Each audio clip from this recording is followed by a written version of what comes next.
Hello everyone, welcome to the JakartaOne live stream. I'm the first one, so I'm very honored that I can open this series of nice presentations.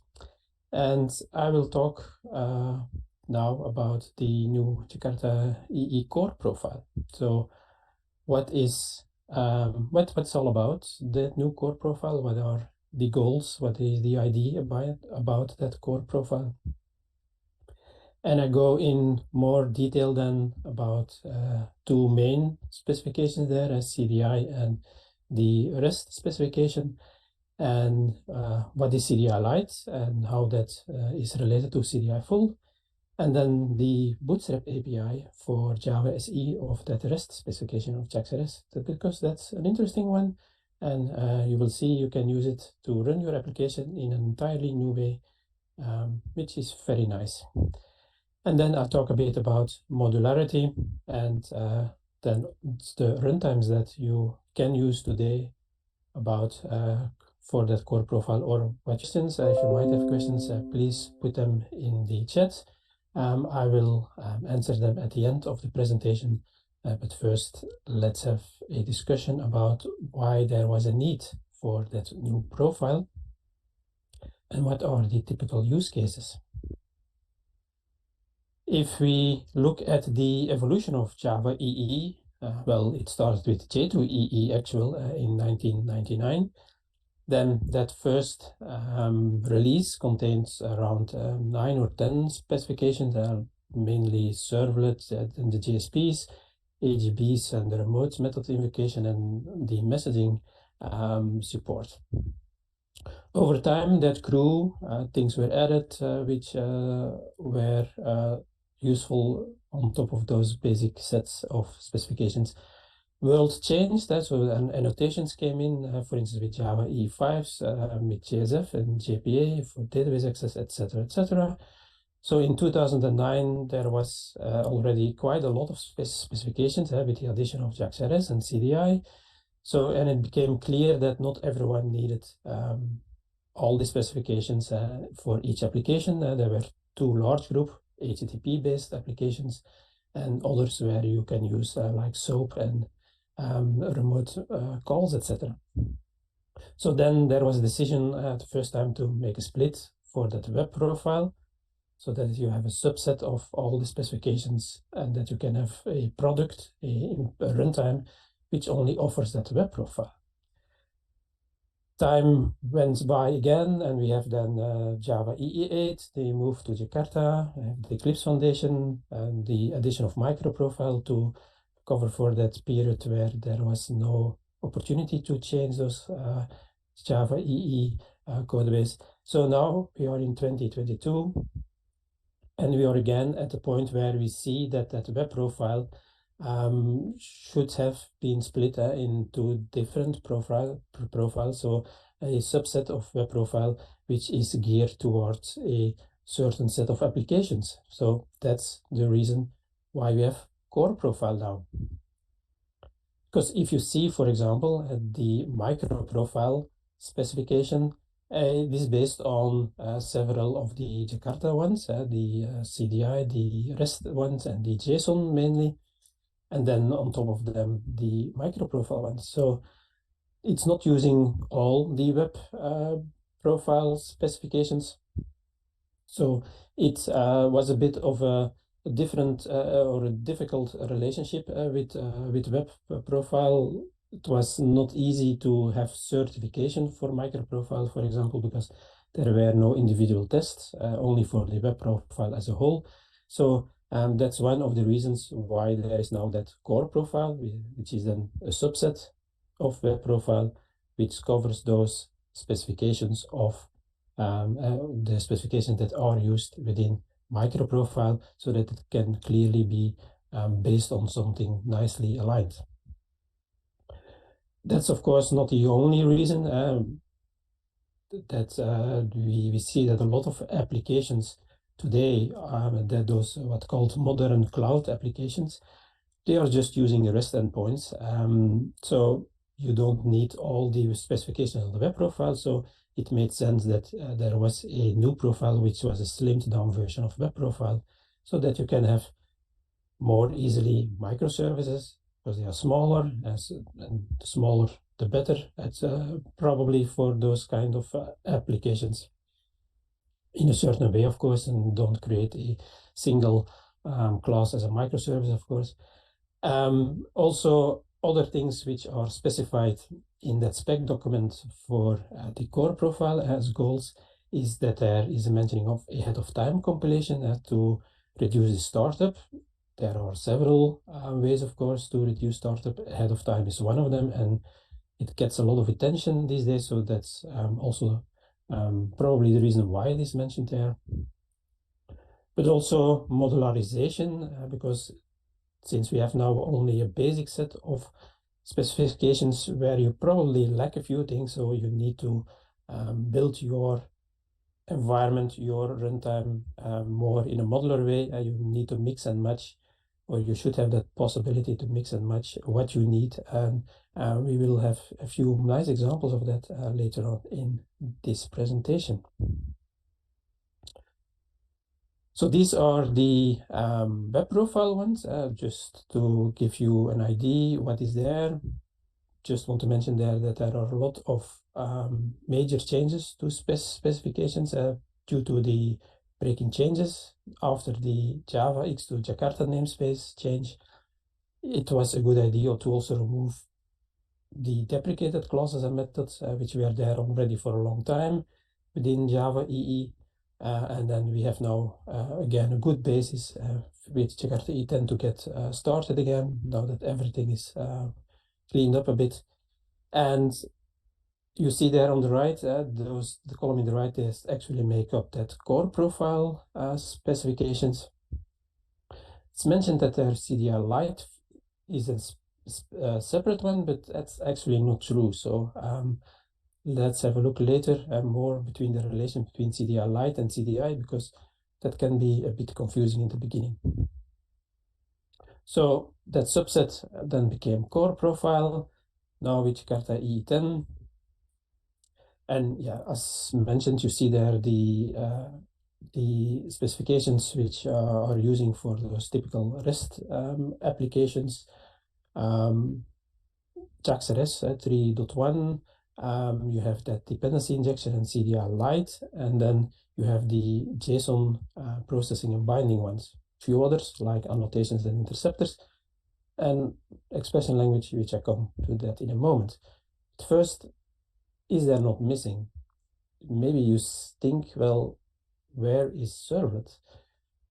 Because you need to accept requests from the client and route that to the appropriate method, the appropriate Java method that will be executed to prepare your response for that request. So why is there not servlet? You have that front selector where that servlet that selects the correct method based on the request that comes in. But actually, you just need some functionality that accepts those requests and route them. You don't need servlet for that. You can implement that without servlet. So having the entire servlet specification just for that routing is, of course, a bit of an overhead. So in my opinion, that was a good decision to remove servlet, because you actually don't need it for those typical REST applications. But there is something else missing, which is a bit of a shame, if you ask me.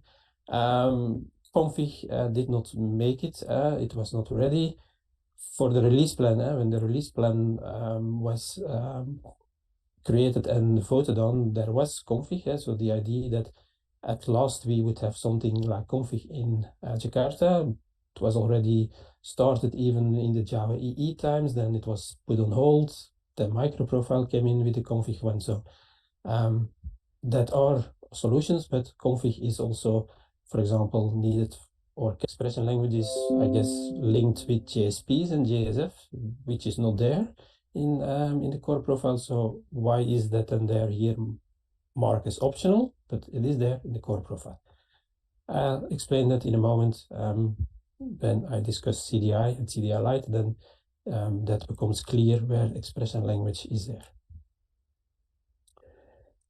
If we look at the page. There is a page on the Eclipse website which lists the compatible products. So at the launch of Jakarta EE 10, there were 3 products already that passed all the testing.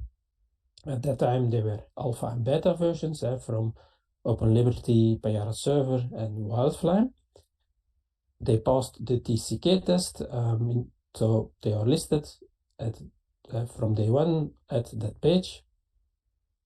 They have, of course, not really, they are, of course, not really core products, because if you look at them, they are web profile-based products or even full-based, so not really the core profile. So I'll explain that also a bit more in detail later, but yeah, from a sense of point from those products, it makes, of course, sense, because if you pass the entire TCK set for the web profile, then since the core profile is a subset of web, then it's, of course, easy to also pass the core TCK test.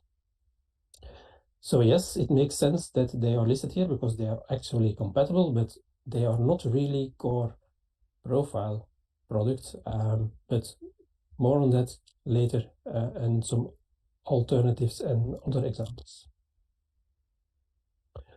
First, let's us have a discussion of one of the major addition as CDI Lite. So, and why CDI Lite was created and how that corresponds to that CDI that we know now within Jakarta 8 or Jakarta 9. Your CDI container, it provides beans for your application. That container needs to get this information, the metadata, which beans should it provide, etc. somehow, and it does that for the moment with CDI full or the current CDI implementations. It does that at startup time. So it does a scanning of the class path. You have the opportunity then with those producer methods, for example, and you have also the extensions, extensions that you can use to programmatically create some beans or change annotations, etc. It's nice, that works, but of course it takes a bit of time of startup, and in the light of we always need faster and faster startup times, maybe that can be changed, that we move that scanning, that definition of that of those metadata for CDI beans, we can maybe move that to the build phase. We can move that up front so that our application starts up faster. That is possible, but of course there is one important rule about it. At build time, you need to have then the complete set of classes which will be available at runtime. With the JVM, you can add classes at runtime, you can add dependencies at runtime, which are not there during build time. So JVM handles that perfectly, but of course, if you add then things at runtime, then you need to make sure that they are also known at build time so that the scanning can happen there, that the creation of the metadata can be done there. So CDI Lite was then the idea of moving that, that identification of the CDI beans to build time. It can also be used at startup, but there is a possibility to move that so that the startup is a little bit faster. Initially, there was also the mention that CDI Lite was needed for native compilation because that would make it easier. But actually, that's not a valid reason because, for instance, with CDI full, you can, with Weld, an implementation of the current CDI with 9 and 10 now, you can already have native compilation. One example is Helidon MP, which using just a CDI full implementation, which allows you to do native compilation. So CDI Lite probably makes it easier to have that native compilation, and you have less reflection and those kind of things, which makes it easier to have native compilation. But actually, it's not a requirement for CDI Lite to have it as a separate thing. That native compilation, it makes it easier. That's true. So what is then CDI Lite? Well, everything what is available in CDI, they split it up in either CDI Lite or CDI Full. And CDI Full, of course, contains everything what is in CDI Lite. And CDI Lite is then the part of CDI that makes sense for core profile. For example, what is not in CDI Lite is the session scope and conversation scope, which is, I guess, normal, because that REST endpoint way of working, that's stateless, so you don't need sessions, you don't need conversations. Some things are also not available in CDI Lite, like, for instance, those decorator and specializes ways of defining your CDI beans. That's also not available. And there are a few additions, like that BuildCompatibleExtension, which is an alternative for the extension, which is kept in the CDI full, but replaced by BuildCompatibleExtensions in CDI Lite to make that scanning and that the definition of CDI metadata for your beans to make that available during build time. And also we have a split of BeanManager and BeanContainer. I come to that in a moment. But the relation is a bit awkward in the sense that, yeah, CDI Lite and is just a part of CDI. CDI full is just a part of CDI. So there is no separate specification. There are no separate artifacts. More on that in a moment, and why that can be an issue. First, BeanManager, you probably are familiar with the BeanManager at some point. You always use, for some specific cases, the BeanManager, not that much as a developer, but sometimes you make use of it. And all the methods in that interface are now split up. Some of them are kept in the BeanManager, and some are moved to a new interface, which is called BeanContainer. And BeanContainer extends BeanManager. So BeanContainer contains all the methods that are supported by CDI Lite. BeanManager is then CDI full, so contains those methods for CDI Lite and CDI full. So BeanManager, you should not use it in core profile because it might not be implemented, as I show you in a moment. But you can then replace your access to that BeanManager through that CDI current. You can just get the Bean container and from that same CDI current, and then you can launch the methods on those on that interface.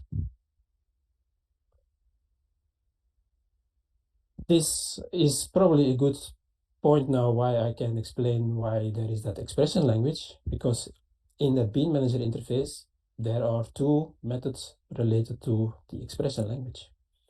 They are there because of the need that CDI beans need to be resolved from EL expressions. So that expression factory wrapping and that resolver are for that reason there. Since they are still there in that BeanManager interface, that means you need that expression language API, which contains those interfaces and classes, also within core profile, because otherwise you have a link, you are missing classes. BeanManager is optional in CDI Lite. It does not need to be supported, but due to it being there in that CDI API, you need to have that expression language API also there, but then also as optional, of course. It's not required to support it. Because also the usage, maybe in, there are some use cases that you can make use of it in the config or in the upcoming config that you are using expressions there. But other than that, the usage is rather limited in the core profile as we know it today. Then that BuildCompatibleExtension is something completely new. It replaces the extension, which we have still in CDI full, but it works in a similar way. So with extensions, you had some methods that you annotated, where you have some parameters that are annotated that observes those events, events that happens during the startup of the CDI container. now we have that BuildCompatibleExtension interface, also marker interface, where we can annotate a few methods that indicate the phase in which the phase of the startup in which that method needs to be executed. So it is a replacement, but it's not a one-to-one replacement, so it is working in a slightly different way to allow those methods to be executed during build time and creation of some metadata, or even creation of additional classes, synthetic classes, to help the container at startup to get those things done faster. So what are those 5 phases? First of all, you have the discovery phase. It's not that important probably for most of you. It just adds the possibility to add a few annotations that will be used later on in the discovery, etc. For instance, you can create an annotation which is not a qualifier, but then you can indicate that it should be considered as an annotation and those kind of things. But the second phase is more interesting, at the enhancement phase, which allows you to do some transformations of annotations. So I have created a little example for that.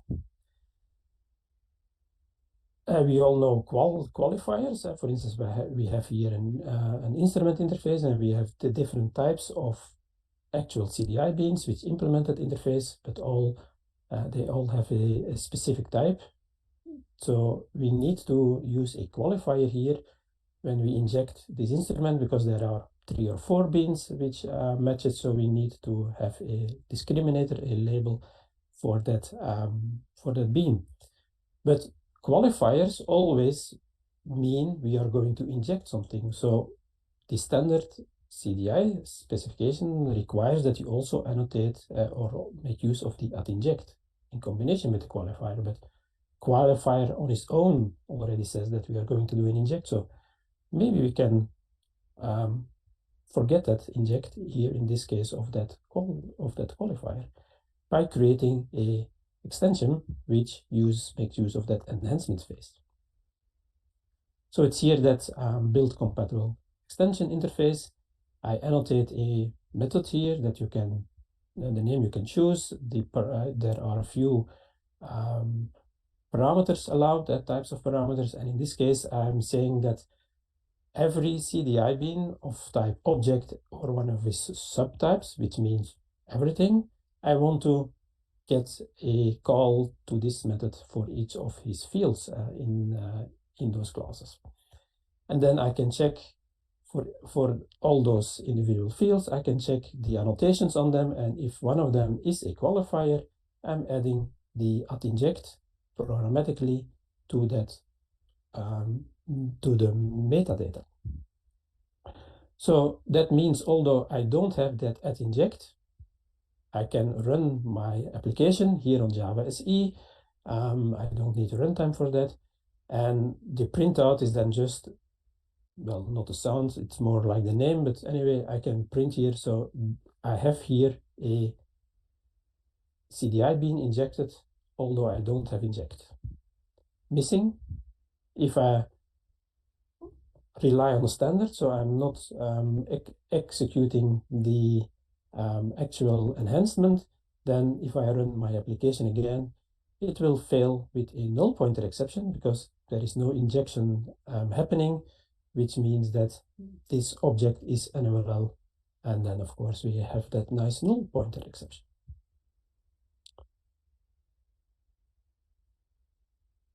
That's the second phase. The third phase is the registration phase, where you get access, where you can get a notification of all the CDI beans with the extensions. You will see an example of that. It's not the most, it's not the best example, because you can also use, of course, a CDI producer method for that. For example, for creating a SLF4J logger implementation for a certain bean. Normally, you do that through a statement, logger factory get logger, but you can also then, of course, do that through injection. Instead of a CDI producer, I'm using here now that synthesis phase as an example, so that you say that you are providing at some point a implementation of that logger class, and you need to give that bean a name. You need to define the scope. I'm using here the dependent scope because the logger will be different for each injection point, and I need to specify the class that will be used to create that bean.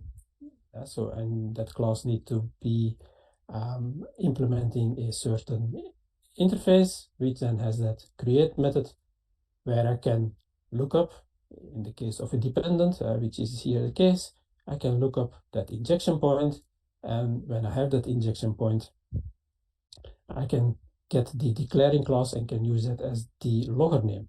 So I can, through this CDI system now, also with those extensions, I can create a proper SLF4J logger for my application. So when I run this, then it will print out that information, that info messages, and also the logger name. And you see that he properly took the class name as the logger name. If I would have injected it in another name, in another class, then the name would correspond to that class, so that I have the proper levels of configuration for info and debug, for instance, for my application. Of course, with the synthesis phase, build phase, you can do much more advanced things, but we are just browsing, touching the basics of CDI Lite here in this presentation. There is a validation phase, which in my opinion is not that useful as it is implemented now, because this validation phase, you can do custom validations of all the CDI bean metadata, fine, but it runs after the default validation. So probably the default validation already gave some errors, and maybe not some useful errors, like that there is no bean found for that specific injection point. Probably because you have created CDI Lite extension and the user did not use it properly, it has missed maybe an annotation or something, but you don't have then the chance to inform him about that problem with a nice message and indication what he should do, because your code is never executed, because it is after the custom validation, and there is already an exception thrown there which stops the entire processing. So you have to rely on the fact that you also can send out messages in the previous phases when you have that error or errors object as parameter for your methods. You can also give information and feedback to the user at that point in that phase. But of course, it would be nicer if you have that proper validation to be useful here. So this is not that useful for the moment. At least that's how I understood it and how I see it. So what CDI implementations are available today? We have that Weld implementation. This is the typical CDI full already, like before, and there is a work in progress by the people of Micronaut to implement OpenDI, which is CDI Lite, and I have put the link there. So once we have OpenDI, we probably will have some or other initiatives, and we have properly some runtimes which only support CDI Lite, so are real core profile products. And then of course you can have problems, because we have one single artifact which contains all classes, CDI Lite classes and CDI full classes, CDI full only classes. So if we compile our project or application against that API or against that core API of Jakarta EE 10, then that works fine, but at runtime it fails, because maybe we are using BeanManager or session scope, and that's not available in that runtime. And it's not the fault of the runtime, that it does not provide it. It is just because we have one single API for single API class for CDI Lite and CDI Full. So how do you can test for that, for example, because compilation will succeed. Probably you want to have some checking, some reassurance that it also works at runtime. And for that reason, I created that profile tester here, the core profile tester. It's available already in Maven Central. So you can add to the test scope, for instance, and then you have one class here, it's called test core profile. You specify a package that it needs to check, and you get feedback if there are violations in that package, yes or no. Violation meaning that you have used a CDI full class. Few examples of that. You have, for instance, a class where you are using BeanManager. Of course, this is not really the useful way, but just wanted to have some test classes to actually check if I can detect if you have somewhere BeanManager. If you have an annotation like session scope, which is not, which is optional in that CDI Lite, and even some fluently uses that get BeanManager get event to fire event. So it's not based on imports that I'm doing the checking. I'm doing some other stuff, but it is able, so I can run the test. So that violation methods then return the class names where you made use of one of the CDI full classes. For instance, also it comes here with that within method, so it even finds that one in a package where there are no problems. Then of course that is empty, and you can use that test then to see if you are only using CDI Lite or not. So that is available. I found it useful in my research and what I'm doing around Jakarta EE core profile, so maybe you find it also useful. Now switch to the JAX-RS new features. There are a few, I need to speed up a bit. I see, as I mentioned already, I have too much content overflow exception. But JAX-RS has for me, one important thing. There are, of course, multiple things like multi-part media, which is now supported by the spec, etc.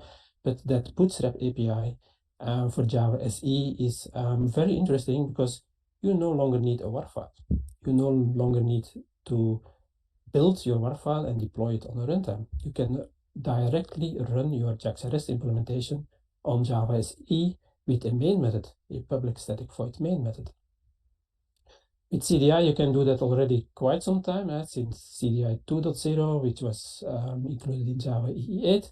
So actually, with this API available on SE, JAX-RS and CDI, you can run your application as a classic SE method, and you're in the do-it-yourself way mode as you have with, for instance, Spring Boot, where you also run your application and you build on top of a core. You include those dependencies that you need, so you create your optimal environment.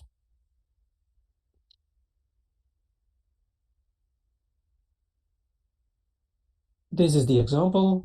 I will point to the GitHub in later so that you can also play with it.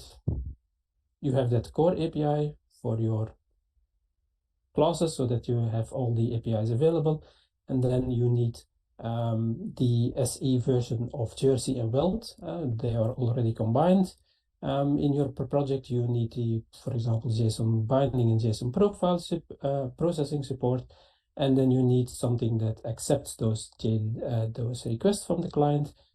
Actually, this is done by the JDK server, so an HTTP server which is available within the JDK. It's already there since 1.6. Not many people know that, but probably not the best way to do in production, but there is already an HTTP server.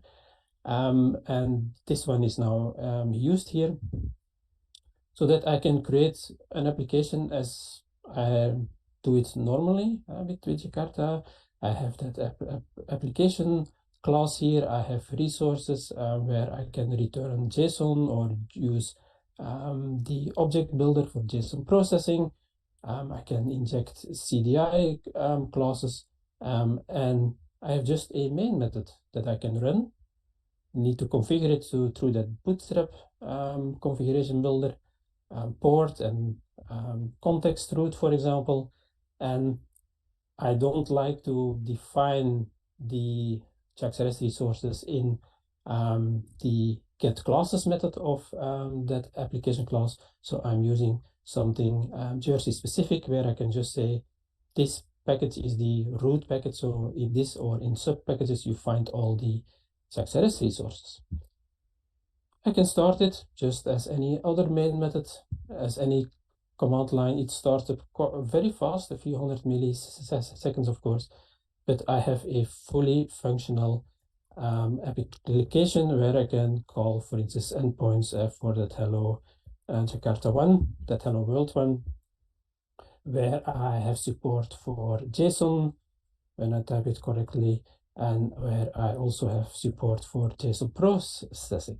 So that's all there just on a main method, which then brings, of course, a lot of new ways and possibilities for the users to build their own optimized version of what they need and no longer rely on runtimes.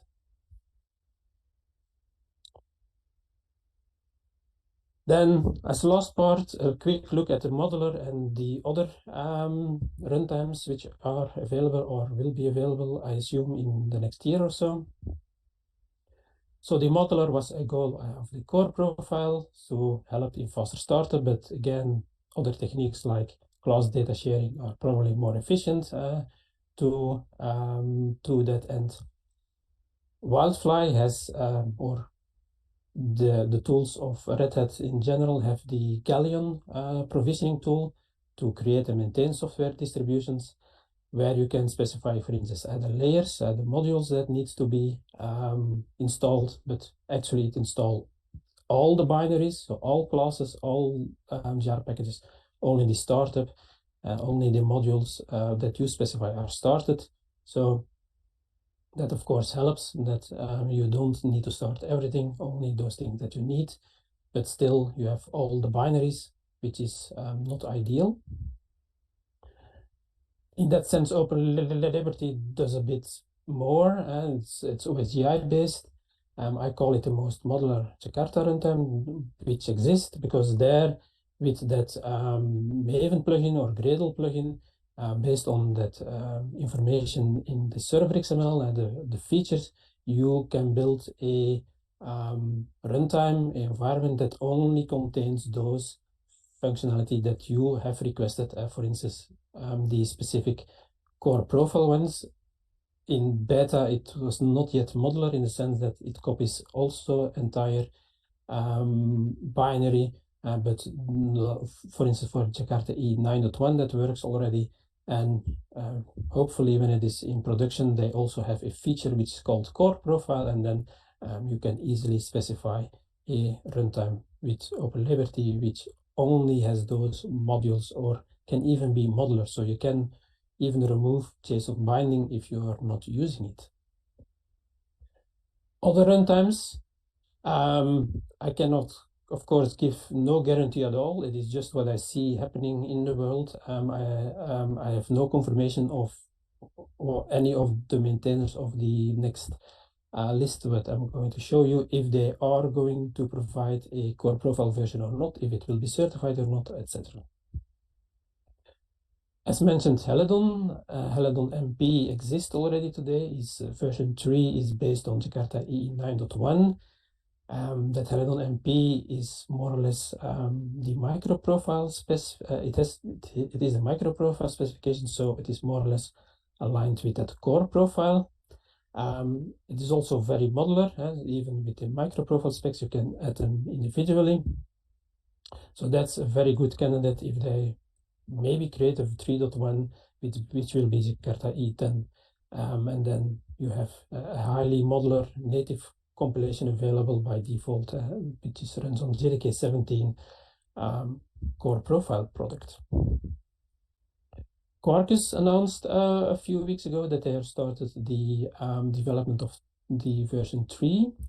which will have support for the Jakarta namespace. So I assume it will be Jakarta EE Tandem.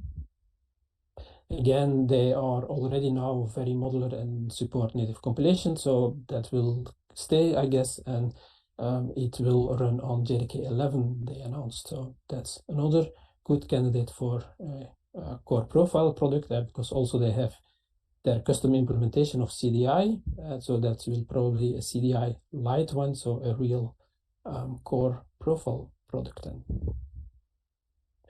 Micronauts, I mentioned already with that OpenDI, so they are working on that. So I assume that they will have also at some point a version which has then the Jakarta namespace, and Micronaut 3 for the moment is based on the Java X namespace, still Jakarta EE8.